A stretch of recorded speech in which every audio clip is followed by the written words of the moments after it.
Rajnath ji, news 18 को ये interview, exclusive interview देने का आपका बहुत बहुत धन्यवाद। बिहार के चुनाव का माहौल है, ऑपरेशन सिंदूर के बाद आपका ये पहला इंटरव्यू है हमारे साथ। सवाल बहुत सारे हैं, शुरुआत करते हैं। चुनावी माहौल है तो बिहार से। आपने बिहार में बहुत रैलियां एड्रेस की हैं, आप काफी सक्रिय हैं। सबसे पहले ये जानना चाहेंगे कि आप क्या माहौल देख रहे हैं। कल पहले राउंड का मतदान हो चुका है, रिकॉर्ड टर्नआउट रहा है, करीब 65% का टर्नआउट रहा है। तो क्या देख रहे हैं आप, कितनी सीटें देते हैं आप अपने एनडीए को? वैसे हम लोगों की जो सार्वजनिक सभाएं हो रही हैं उसमें जो पब्लिक का रिस्पांस जिस प्रकार से प्राप्त हो रहा है, उसे देखते हुए मेरा स्पष्ट मत है कि सरकार तो बनेगी, लेकिन 2/3 की मेजॉरिटी भी एनडीए को हासिल हो सकती है। 160 से ज्यादा सीटें। 160 से ज्यादा सीटें। ये सवाल बार बार पूछा जा रहा है। आपका मुख्यमंत्री चेहरा स्पष्टता से बताइए, कौन है? नीतीश कुमार मुख्यमंत्री बनेंगे, 5 साल रहेंगे? देखिए, उन्हीं के नेतृत्व में चुनाव हो रहा है जी, स्वाभाविक है कि वो होंगे। डिप्टी सीएम एक भारतीय जनता पार्टी का, एक चिराग पासवान की पार्टी का, ऐसा मत बनेगा? अब जो कुछ भी होगा भविष्य में, वो सभी लोग मिलजुल कर उसको बैठकर तय करेंगे कि क्या करना क्या नहीं करना। इस बार राजनाथ जी एक और फैक्टर देखा गया है जिसकी काफी चर्चा है, वो है प्रशांत किशोर फैक्टर। लोग कह रहे हैं इस बार ये ट्रायंगुलर फाइट है। एक इन्होंने, प्रशांत किशोर जी ने अपनी नई पार्टी जनसुराज बनाई, पिछले 3 साल से बिहार में वो गांव-गांव जा रहे हैं, अपनी बात कह रहे हैं। तो क्या आप पीके फैक्टर कितना बड़ा है, कितना वोट शेयर उनको मिल पाएगा, किसका वोट अधिक काटेंगे, आपका या महागठबंधन? देखिए, मैं मानता हूं कि वो फैक्टर इनसिग्निफिकेंट है। अच्छा, इनसिग्निफिकेंट फैक्टर है, उस पर तो विचार करना ही नहीं चाहिए।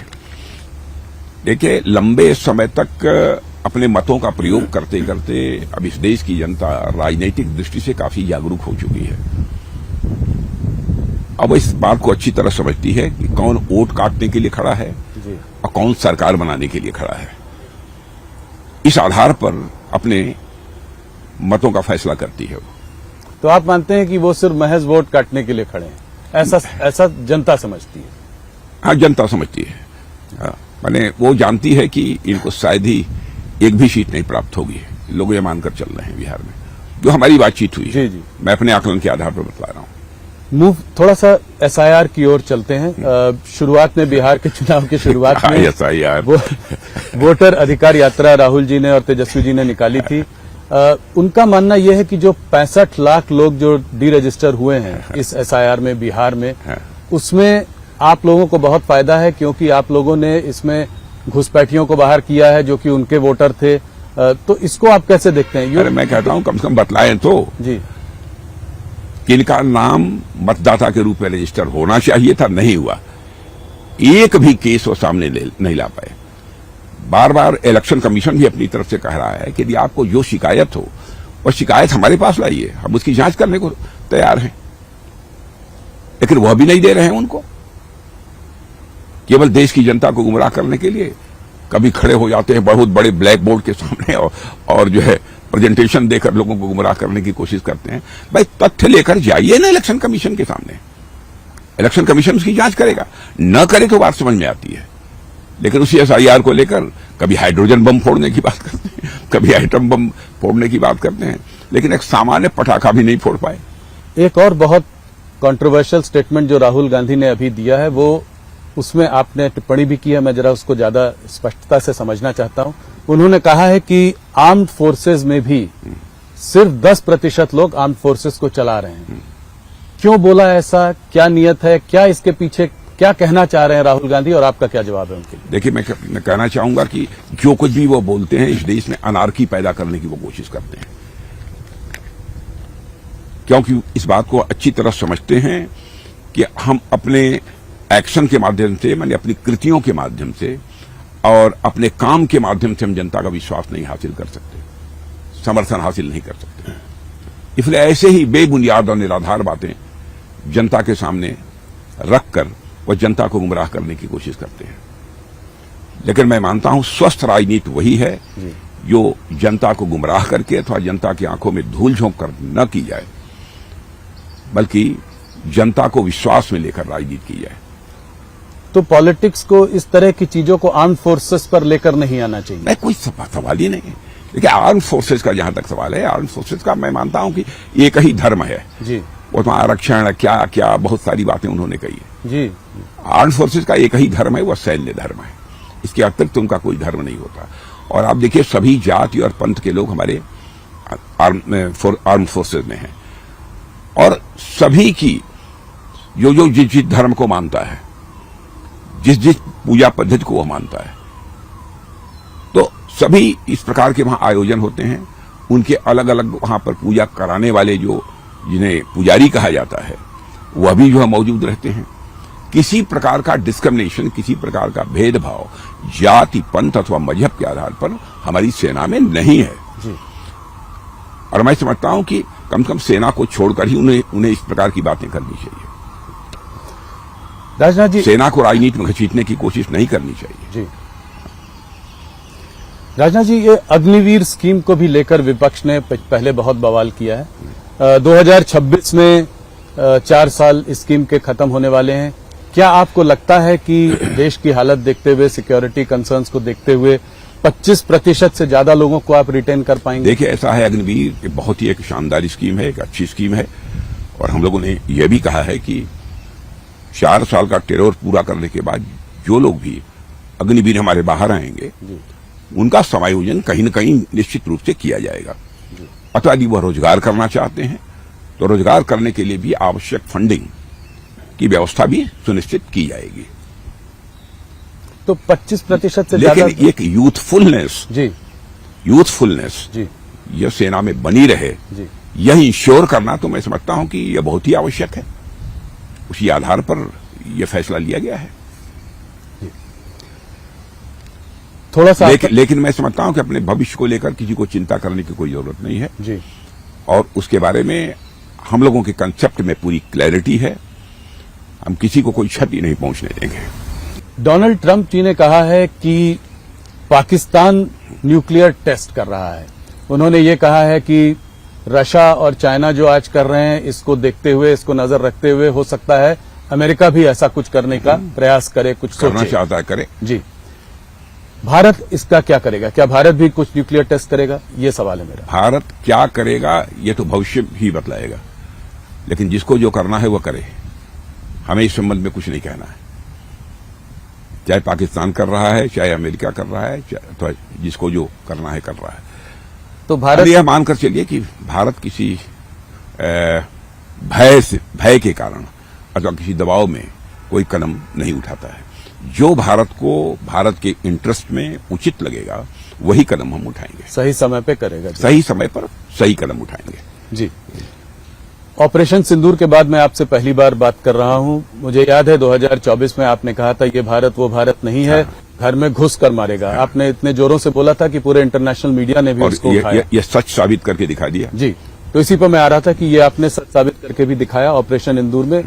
पर कुछ लोगों का मानना है कि बहुत जल्दी हाथ पीछे खींच लिए। इतनी जल्दी रुक क्यों गए? वो लोग चाहते थे कि थोड़ा और जोरों से पाकिस्तान को मैं सबक इसे सिखाया पूरी तरह से स्पष्ट कर देना चाहता हूं कि बराबर पाकिस्तान के डीएमओ की तरफ से टेलीफोन आ रहे थे जी। उनके टेलीफोन आने के बाद तब यह हुआ। माने हम लोग युद्ध पिपासु नहीं हैं जी। कुछ लोग ऐसे होते हैं जो बराबर चाहते हैं कि युद्ध हो, कन्फ्रंटेशन हो। भारत ऐसा नहीं चाहता है कभी। यदि बार बार उनकी तरफ से आग्रह हो रहा है कि नहीं, अब इसे स्थगित किया जाना चाहिए, बंद किया जाना चाहिए, तो उसके बाद जाकर ये तय किया कि हमको जो करना था वो हमने कर लिया जी। अब उसके बाद इस युद्ध को आगे बढ़ाने का कोई औचित्य अब नहीं है। आवश्यकता पड़ेगी फिर करेंगे। ये आप लोग बार बार बोल रहे हैं, इसका क्या अभी भी लगता है कि कुछ ऐसी स्थिति बनी हुई है कि उसको दोबारा करना पड़ेगा ऑपरेशन सिंदूर को? अब यह तो भविष्य के गर्भ में छिपा हुआ है, क्या होगा कैसे होगा। लेकिन ऑपरेशन सिंदूर के बारे में स्पष्ट कर देना चाहता हूं कि ऑपरेशन सिंदूर हमारा समाप्त नहीं हुआ है, हाल फिलहाल ही स्थगित है। क्योंकि आपने और देखिए हम लोगों ने क्या सावधानी बरती। आतंकवादियों ने चोरी छुपे घुसकर भारत की सीमा के अंदर हमारे निर्दोष नागरिकों को मारा जी। हम लोगों ने टारगेट किया, जो टेररिस्ट सेंटर्स थे उन्हीं को टारगेट किया है पाकिस्तान में। आम जनता को हम लोगों ने नहीं मारा है। इतनी सावधानी बरतने वाले हमारी इस गवर्नमेंट के ऊपर भी कभी कभी लोग आरोप लगाते हैं कि ये मजहब के आधार पर भेदभाव करते हैं, जात के आधार पर भेदभाव करते हैं। अरे भारत तो एक ऐसा देश है जहां के ऋषियों और मनीषियों ने भारत की सीमा में रहने वाले लोगों को ही अपने परिवार का सदस्य नहीं माना है, बल्कि पूरे विश्व की धरा पर रहने वाले लोगों को अपने परिवार का सदस्य मानते हुए वसुधैव कुटुंबकम का संदेश सारे विश्व को दुनिया की किसी धरती से गया है तो केवल और केवल हमारे और आपके भारत देश की धरती से गया है। आपने ये बात बड़ी स्पष्टता से आज ही नहीं पहले भी कही है, आपकी सरकार ने भी कही है कि भारत और पाकिस्तान के बीच में और कोई नहीं था, सिर्फ उनके आग्रह से ये वॉर को रोका गया। किसी के दबाव में अथवा किसी के कहने पर ऑपरेशन सिंदूर स्थगित नहीं किया गया है। मैं दो टूक शब्दों में इसे स्पष्ट करना चाहता हूं। और आप ये जानते होंगे कि राजनीतिक जीवन में पूरा प्रिकॉशन लेता हूं कि कभी झूठ न बोला जाए। एक भी कोई घटना आप मेरे राजनीतिक जीवन की नहीं बतला सकते हैं।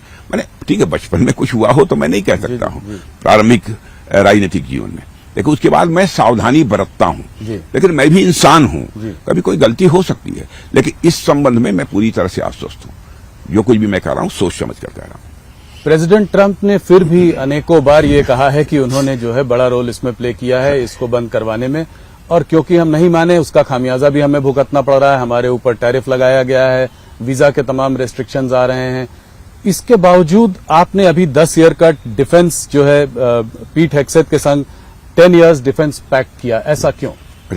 वो कह रहे हैं उसके बावजूद हमारे साथ समझौता किया ना जी। हाँ, इसका मतलब कि सारे इंडिकेशंस पॉजिटिव हैं जी। तो आप मानते हैं कि ये जो तनावपूर्ण की स्थिति जो बनी हुई है दोनों देशों के बीच अब पहले से बेहतर है? अब इसके बारे में विचार करना पड़ेगा, तनावपूर्ण है कि नहीं है, क्या है, इसके बारे में मैं नहीं बतला सकता। इसके बारे में तो ये जो लोग बोलते हैं वही बतला सकते हैं। इस बार आप लोगों ने पाकिस्तान को डटकर हम लोगों ने सबक सिखाया। टेरर कैंप्स के साथ उनके 11 जो है डिफेंस बेसिस को भी हमने तबाह किया, उसमें क्षति पहुंचाई। इसके बावजूद वहां के जनरल मुनीर को प्रमोशन मिला, वो तमाम तरह की बातें करते हैं। क्या पाकिस्तान कभी बाज आएगा अपनी इस तरह की करतूत? प्रमोशन मिला कि प्रमोशन उन्होंने ले लिया पाकिस्तान के बारे में कुछ कहा नहीं जा सकता जी। वहां पर तो आप जानते हैं कि आर्मी का एक प्रकार से वर्चस्व है जी। थोड़ा सा पाकिस्तान से हटकर अफगानिस्तान की ओर चलते हैं। अफगानिस्तान के फॉरेन मिनिस्टर मुत्ताकी जी हमारे यहाँ पे आए हुए थे। उसी बीच पर दोनों की पाकिस्तान और अफगानिस्तान के बीच में झड़प भी हुई। पाकिस्तान ने काबुल में बमबाजी भी की। पाकिस्तान का ये कहना है कि इस सब के पीछे भारत का हाथ है, इशारा हमारी तरफ है। क्या कहेंगे? पूरी तरह से बेबुनियाद और निराधार आरोप है।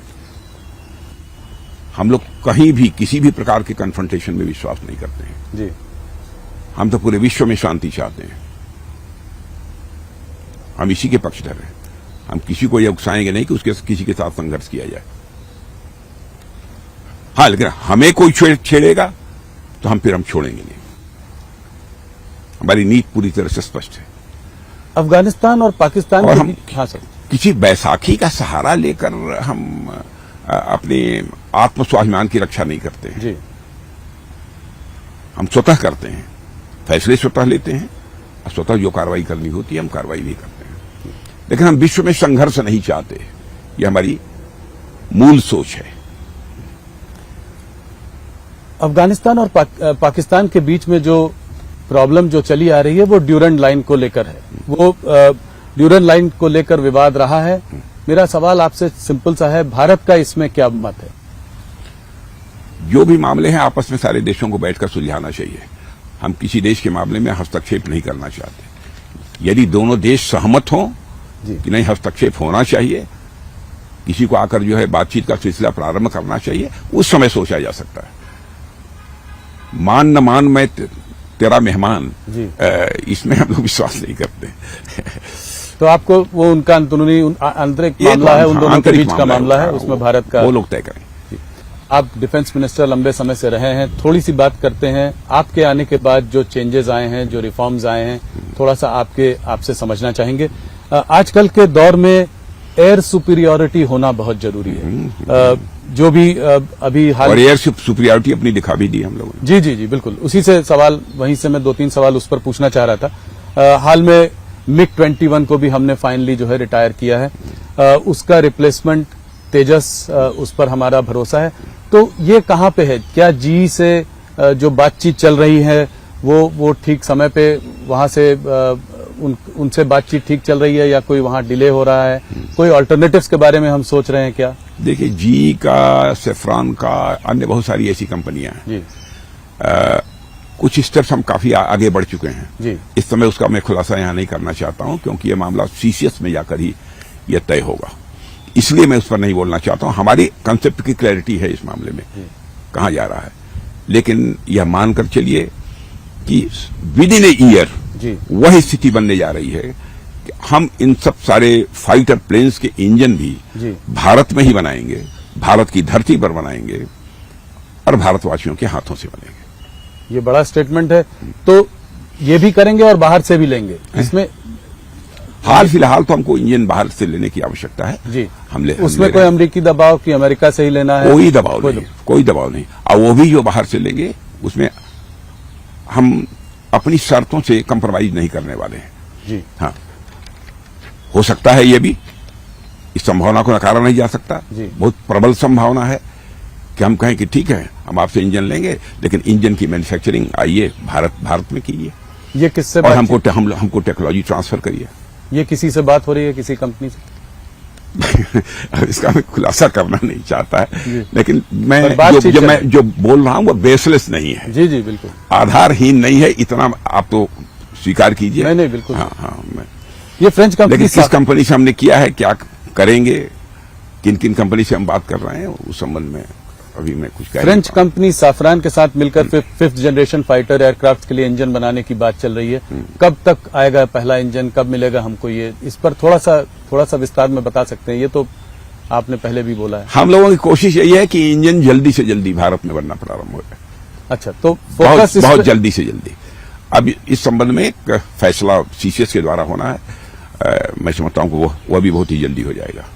तो कोलैबोरेशन बाहर की कंपनियों से हो सकता है, पर बनना भारत भारत में ये इस बात पर काम बिल्कुल। चल रहा है। फिफ्थ जनरेशन फाइटर, हमारी कोशिश है कि जिसके साथ भी हम अपने ये एग्रीमेंट करें, जिसके साथ भी हम समझौते करें, वो टेक्नोलॉजी भी ट्रांसफर करें। टेक्नोलॉजी ट्रांसफर भी हो। तो जो fifth generation fighter advance medium combat aircraft की बात हो रही है, एमका, उसका डिजाइन तैयार हो चुका है। वो बात कहां तक आगे बढ़ी है? प्रोग्रेस अच्छी है, संतोषजनक है। तो इस पे कुछ टाइमलाइंस वगैरह आप दे सकते हैं? कुछ जल्दी होना चाहिए, जल्दी। एक एक्सपर्ट्स कह रहे हैं इसमें 10 साल तक लग सकता है पूरी प्रतिक्रिया को होने में। तो कुछ ये ठीक है? बहुत समय लग सकता है, लेकिन अब वो 10 साल लगेगा, मुझे ऐसा नहीं लगता है। 10 साल से पहले होने की हाँ, उसके पहले भी हो सकता है। क्या हम लोग S-400 मिसाइल सिस्टम्स रशिया से और खरीद रहे हैं? क्या रशिया Su-57 फाइटर जेट जो है उसको इंडिया में बनाने की कोई बात है? इस पर कुछ बात आगे बताएं। S-400 का जहां तक प्रश्न है, S-400 की हमको आवश्यकता है, तो हम और लेना चाह रहे हैं रशिया से? बिल्कुल, मिलेगा तो लेंगे। और Su-57 फाइटर जेट इंडिया में बनने की कुछ बातचीत चल रही है? इस संबंध में अभी कुछ नहीं कहूंगा। ब्रह्मोस मिसाइल्स पे अगर बात करें, ऑपरेशन सिंदूर के दौरान ये काफी इफेक्टिव रही। बहुत इफेक्टिव था। कुछ देशों से हमारे पास जो है इंटरेस्ट भी आ रहा है इनमें। तो क्या ये हमारे इसको अगर बाहर देशों से इंटरेस्ट आ रहा है तो इससे डिफेंस एक्सपोर्ट्स पर कोई बड़ा असर पड़ेगा? और कितना? बहुत बड़ा असर पड़ेगा। कुछ आंकड़े देकर इसको समझाएं। हाँ बिल्कुल, हमारा एक्सपोर्ट का ये आंकड़ा बढ़ेगा, क्योंकि इस समय तक अप्रॉक्सीमेटली 25,000 करोड़ का हम एक्सपोर्ट कर रहे हैं। हमारा एक टारगेट है जी कि 29-30 समाप्त होते होते हमारा एक्सपोर्ट मिनिमम 50,000 करोड़ तक का पहुंच जाए। सिर्फ और इससे? हम कॉन्फिडेंट हैं कि हम जी। 50,000 करोड़ के अपने एक्सपोर्ट के लक्ष्य को हासिल करने में कामयाब होंगे। सिर्फ ब्रह्मोस को लेकर कि नहीं, पूरे टोटल डिफेंस? जी। क्या आपने देखा होगा कि इंडिजनाइजेशन का सिलसिला भी हम लोगों ने तेजी के साथ प्रारंभ किया है। जी बहुत सारे आइटम्स के बारे में हम लोगों ने फैसला किया है कि चाहे जो भी हो, जी। हम भारत में ही बनाएंगे, भारत की धरती पर ही बनाएंगे, भारतवासियों के द्वारा ही वो बने, यह हम सुनिश्चित करना चाहेंगे। यह हम लोगों का फैसला है। अग्नि 6 की और आपको यह भी मैं जानकारी देना चाहता हूं कि ऐसी पॉजिटिव इंडिजनाइजेशन लिस्ट बनाई है हम लोगों ने। जी तय कर लिया है कि हमारे यहाँ 550 आइटम हैं। जी। किसी भी सूरत में हम दुनिया के देशों से इसको इंपोर्ट नहीं करेंगे, भारत में ही इसको बनाएंगे। ऐसे ही कुछ लोकल रिप्लेसमेंट यूनिट्स होती हैं, तो लगभग 5000 ऐसी यूनिट्स को हम लोगों ने तय किया है।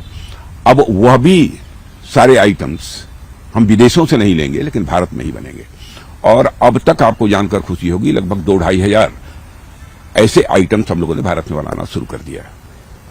तो बहुत ही शानदार प्रोग्रेस है इंडिजनाइजेशन के मामले में, स्वदेशीकरण के मामले में। तो आत्मनिर्भरता में डिफेंस सबसे आगे चल रहा है, ये बोला जा सकता अब मैं सबसे आगे अपने को कैसे कहूं, लेकिन यह है कि इंडिजनाइजेशन में जो प्रोग्रेस है, है। जी। स्वदेशीकरण में जो प्रोग्रेस है भारत में रक्षा क्षेत्र में, वो बहुत ही संतोषजनक है। अग्नि 6 मिसाइल का टेस्ट कब होगा? ये हमारी जो है लॉन्गेस्ट इंटरकॉन्टिनेंटल बैलिस्टिक मिसाइल है, इसके बारे में कुछ बताएं। प्रतीक्षा करिए। काफी चर्चा में है, काफी स्पेकुलेशन भी है। मैंने सोचा आपसे डायरेक्ट पूछूं तो कुछ सवाल का जवाब कैसे बतला दूं, लेकिन प्रतीक्षा करिए। पर होगा सब जो होगा सब अच्छा होगा, अच्छा होगा, आपको खुशी होगी। अच्छा, चलिए, आपने ना कहते हुए भी थोड़ा कुछ कहा। क्या न्यूक्लियर सबमरीन प्रोजेक्ट डिलेड है? डिलेड तो नहीं कह सकते हैं, लेकिन हाँ थोड़ा कुछ समय थोड़ा अधिक लगा है, ये बात तो सही है, इसको मैं स्वीकार करता हूं। लेकिन वो भी बनकर तैयार हो जाएंगे, ज्यादा डिले उसमें नहीं है। क्या हम लोग आत्मनिर्भरता और स्वदेशी की बात कर रहे हैं, तो क्या आप ये भी कहेंगे कि स्वदेशी वेपन सिस्टम और प्लेटफॉर्म आज जो है वो हमारा अपना होना चाहिए, हमें किसी और पर डिपेंडेंट नहीं होना चाहिए? यही है। ये क्या सोच है, ये क्या आपका विजन है? नहीं, हम अपने जो हमारे रक्षा उपकरण हैं, जो हमारे डिफेंस जो वेपन्स हैं हमारे, इस मामले में हम दुनिया के दूसरे देशों पर निर्भर नहीं रहना चाहते। हम पूरी तरह से आत्मनिर्भर होना चाहते हैं। उसी दिशा में हमारा प्रयत्न चल रहा है, और मैं कहना चाहता हूं कि इसमें प्रोग्रेस भी अच्छी है। राजा जी, क्या थिएटराइजेशन यानी आर्मी, नेवी और एयरफोर्स की एक यूनिफाइड कमांड जिसकी की बात चल रही है, ये कब तक हो पाएगा? मैं इधर देख रहा था कि आर्मी चीफ समय सीमा तो नहीं बताऊंगा इस समय, अब बताना संभव भी नहीं है जी। लेकिन प्रोग्रेस हमारी अच्छी है, थिएटराइजेशन के मामले में भी चल रही है। कोई एयरफोर्स में ज्वाइंटनेस में काफी हद तक हम लोगों ने प्रोग्रेस कर भी दिया है। आर्मी चीफ ने कहा था कि जो है ये अभी हाल फिलहाल में कहा था कि ये प्रोग्रेस ठीक चल रही है, मगर क्या एयरफोर्स को कोई आपत्ति है, कोई ऑब्जेक्शंस हैं, कोई इश्यूज हैं, और उसको कैसे हल कर रहे हैं? एयरफोर्स में ने अभी तक कोई ऐसी आपत्ति हमारे सामने कोई दर्ज नहीं कराई है, लेकिन जो भी हम करेंगे, हम अपनी जो एयरफोर्स है, नेवी है और आर्मी है, सभी को पूरे कॉन्फिडेंस में लेकर ही करेंगे। आर्म्ड फोर्सेस जो है कुछ हफ्तों लार्ज स्केल एक्सरसाइजेस कर रही हैं, क्या ये रूटीन एक्सरसाइजेस हैं या आपको किसी कुछ खतरे का अंदेशा है? कोई खतरा नहीं है, रूटीन एक्सरसाइजेज चलती रहती हैं और इस समय भी चल रही है। दादा जी, चाइना में लाइन ऑफ एक्चुअल कंट्रोल पर तनाव तो जरूर कम हुआ है, मगर डी एस्केलेशन नहीं हुआ है, तो क्या ये हार्श डिएस्केलेशन भी हुआ है, बहुत सारे पॉइंट्स पर डिएस्केलेशन भी हो गया है, ऐसा नहीं है। अच्छा। और आपने देखा होगा कि इधर चाइना का भी एक स्टेटमेंट था, चाइना ने भी कहा कि भारत के साथ जो एलएसी पर जो थोड़ी तनावपूर्ण स्थिति बनी थी, हम उसको भी सामान्य करना चाहते हैं। और चाइना के डिफेंस मिनिस्टर से भी हमारी बातचीत हुई है। जब मैं अभी आज जो ADMM+ की मीटिंग में भाग लेने के लिए मैं गया था, तो वहां अच्छी बातचीत हुई है। उन्होंने कहा कि साहब, हम तो अब ये चाहते हैं कि बल्कि एलएसी के ऊपर मिलिट्री टू मिलिट्री भी लगातार यह बातचीत चलती रहे, ताकि किसी भी प्रकार की तनावपूर्ण स्थिति लाइन ऑफ एक्चुअल कंट्रोल पर पैदा न होने पाए। उन्होंने भी इच्छा व्यक्त की है। तो ये बड़ा डेवलपमेंट है, मतलब चाइना को हम ट्रस्ट कर सकते हैं कि यहाँ पर कहा है उन्होंने कहा है, और हमने उस पर सहमति भी व्यक्त की है। क्योंकि एक बात जब मैं संघाई कोऑपरेशन ऑर्गेनाइजेशन की बैठक में चाइना गया था फिलहाल, तो अलग से भी हमारी वहां के डिफेंस मिनिस्टर से बात हुई थी, तो मैंने दो टूक शब्दों में कहा था कि भारत और चीन के रिश्तों पर जमी हुई बर्फ यह पिघलनी चाहिए कि नहीं पिघलनी चाहिए, और ये बर्फ कब तक जमी रहेगी, अब इसके बारे में दो टूक फैसला होना चाहिए। और मैंने उनसे यह भी अनुरोध किया था कि मैं चाहूंगा कि हमारे एक्सेलेंसी प्रेसिडेंट चाइना को भी इस मैसेज को कन्वे करें।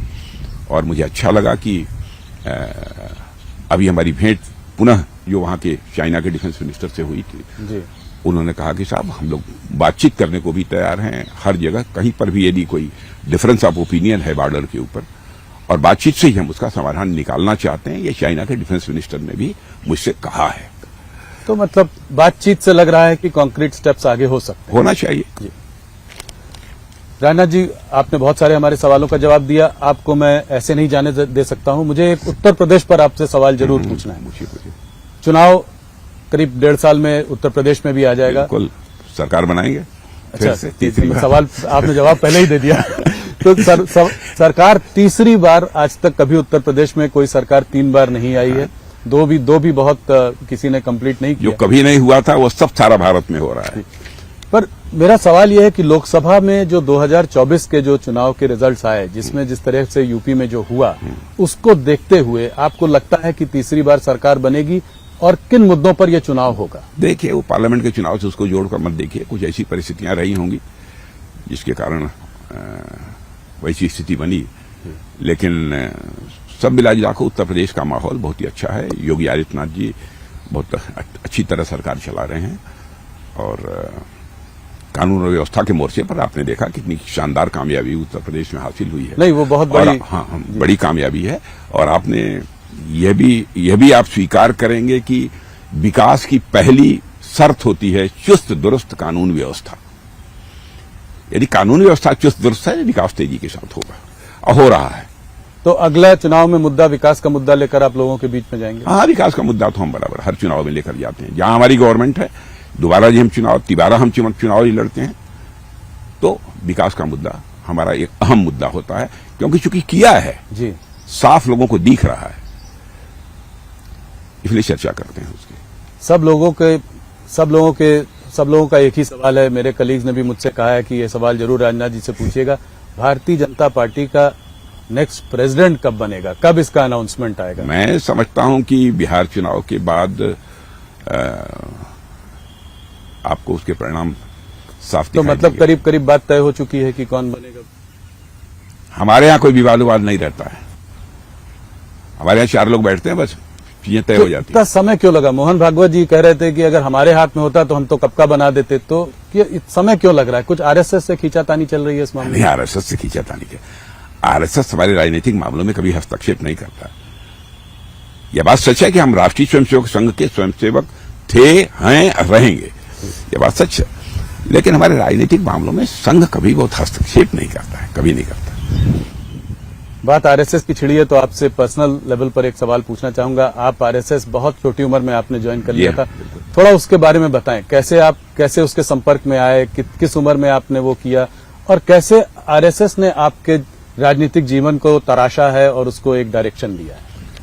देखिए, मैं हाई स्कूल में पढ़ता था, तभी वहां के एक तहसील प्रचारक थे, उन्हीं के संपर्क में आने के बाद मैं हाई स्कूल मतलब बहुत छोटी उम्र में 10th क्लास में मैं पढ़ता था, तो 14-15 साल। तब से ही संघ की शाखा में जाना मैंने प्रारंभ किया। और जिस तरीके का वहां माहौल रहता है, जिस प्रकार का जीवन जीने की कला वहां सिखाई जाती है, और जिस प्रकार से देशभक्ति की भावना इनकलकेट कराई जाती है, चित्त में बैठाई जाती है, उन सब सारी चीजों ने हमको बहुत ही प्रभावित किया है। वहां की सादगी, वहां की सरलता, वहां के नेतृत्व का त्यागपूर्ण जीवन, इन सब सारी चीजों ने मुझे बहुत ही प्रभावित किया है। किन लोगों ने प्रेरित किया आपको? कुछ लोगों के नाम जिन्होंने आपको बहुत ऐसे लोग हैं। हमारे उस समय जो परम पूज्य सरसंघ चालक हुआ करते थे, उनसे लेकर और निचले स्तर पर भी मैंने देखा कि बहुत ही सादगी और सरलता का जीवन, और एक जीवन में जो एक हर मनुष्य की एक अपनी प्रतिबद्धता होनी चाहिए, वो प्रतिबद्धता भी जो वो राष्ट्र के प्रति, समाज के प्रति उन लोगों की देखी, उसने मुझे प्रभावित किया है। राणा जी, बहुत बहुत धन्यवाद आपका। आपने इतना समय दिया, हमारे सारे सवालों का जवाब दिया। देश भर में न्यूज 18 इंडिया के माध्यम से आपको देखा जा रहा है। न्यूज 18 बिहार का सबसे बड़ा चैनल है, 80% शेयर है हमारा, वहां आपको देखा जा रहा है।